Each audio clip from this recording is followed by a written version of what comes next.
Envy is a major thing with covert narcissists. I started this video by asking, is malicious envy a form of sadism? Is the wish to destroy your betters a form of sadism? Does it involve an evil intent to, for example, inflict pain, bask in the agony of others, gratify yourself with their writhing, torturing them to the point of feeling omnipotent? This is all true in the makeup of the covert narcissist. Now, to remind you, covert narcissism has several elements. Envy is a major thing with covert narcissists. They display pseudo-humility, false modesty. I can understand you. They also have victimhood, a victimhood stance. They're always the victims. They never do wrong. They can never do wrong. They always somehow fall prey to unscrupulous people or abusive intimate partners or institutions which are out to get them. And in this sense, covert narcissism is a close kin, a first cousin of paranoia.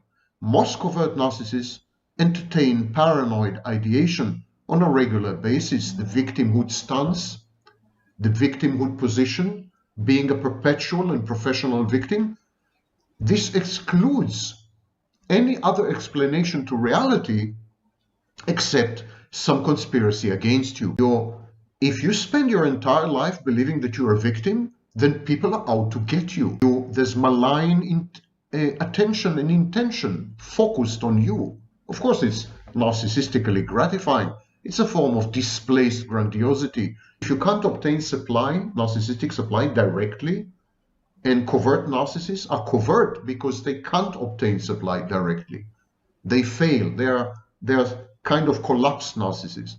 Then you can obtain supply by believing yourself to be the victim of your betters, the victim of institutions, public intellectuals, God knows what. So, pseudo-humility, a victimhood stance. But underneath all this, there is sadistic, malicious envy. It's the number one characteristic of the covert narcissist, in my view. It drives the passive-aggressive urges of the covert narcissist, as we shall see a bit later. Today, it's established and accepted, even to some extent, although obliquely, in the 5th edition of the Diagnostic and Statistical Manual. It's established that there are two types of narcissism. One is grandiose and one is vulnerable. The most recent survey of this is Weiss and Miller, 2018. Grandiose narcissism is there's arrogance, self-promotion, immodesty, haughtiness, and vulnerable narcissism involves self-centeredness, hypersensitivity, introversion, and so on. And I refer you to work by Miller in 2017. So, how do we associate a single dimension, sadism, with these two types which are diametrically opposed? Actually, overt, grandiose narcissism, and covert narcissism are so different to each other that there is a serious debate in the profession whether one of these two is actually a form of psychopathy. And the only real form of narcissism is covert narcissism, which is compensatory. I have a video dedicated to this debate. But how can we associate sadism with both the overt and the covert versions if they're almost mutually exclusive? Because both of them involve pleasure.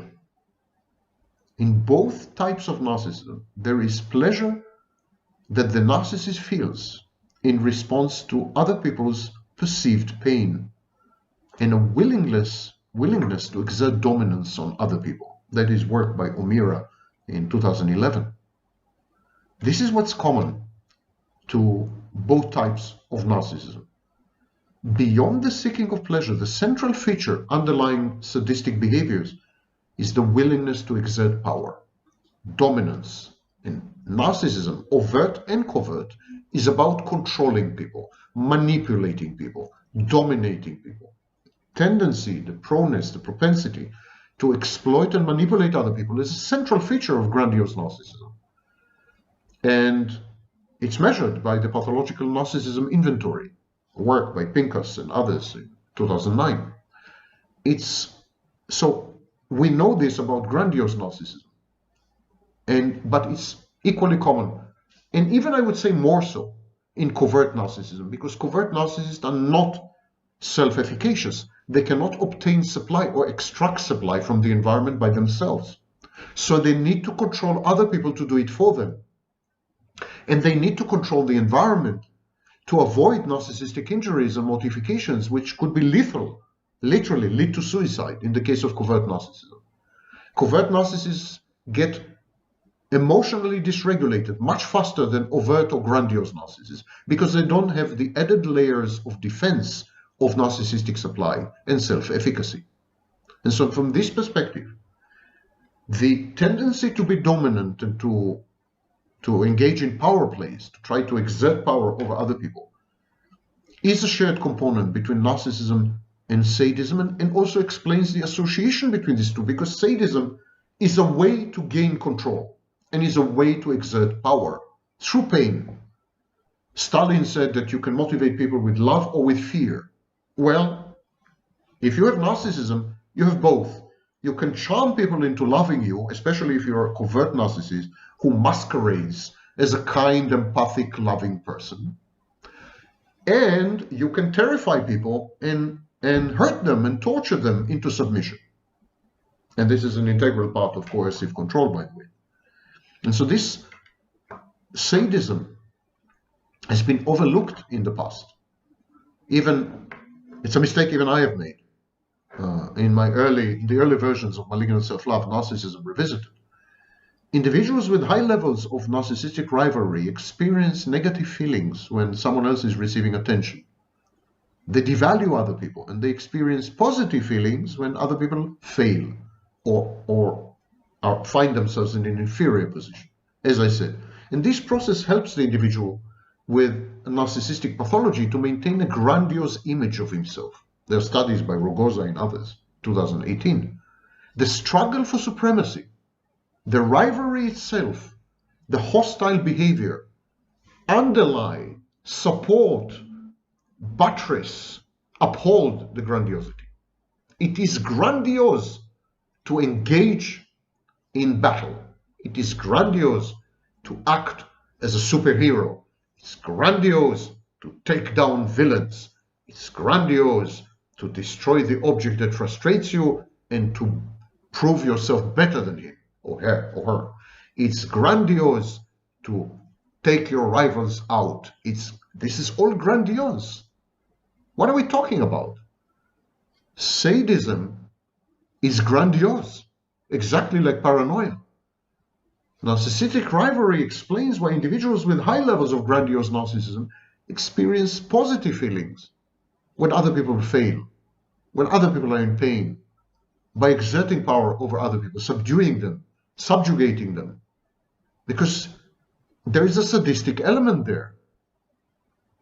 And so, according to this reasoning, the levels of narcissistic rivalry explain the process by which grandiose narcissism leads to or is connected somehow to sadism. Same applies to malicious envy. It's a good candidate to explain the relationship between grandiose narcissism and sadism. Envy is a reaction or a disposition towards other people. It's the outcome of comparing yourself to other people.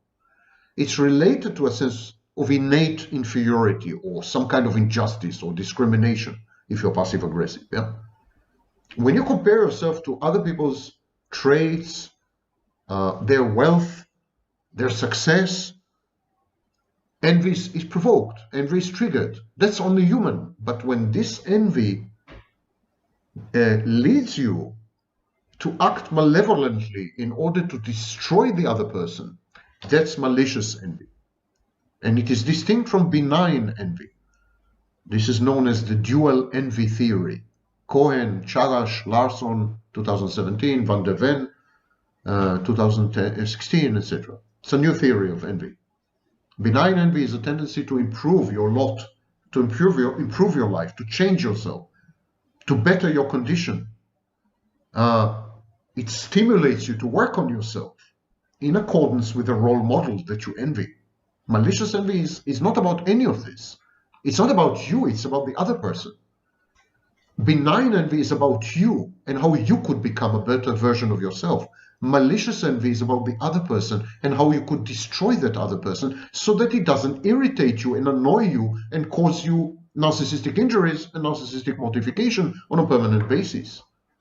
It's characterized by hostility, malicious envy, anger, devaluation, and harming others intentionally, deliberately, in order to reduce the threat to the ego, if you wish, or to the false self.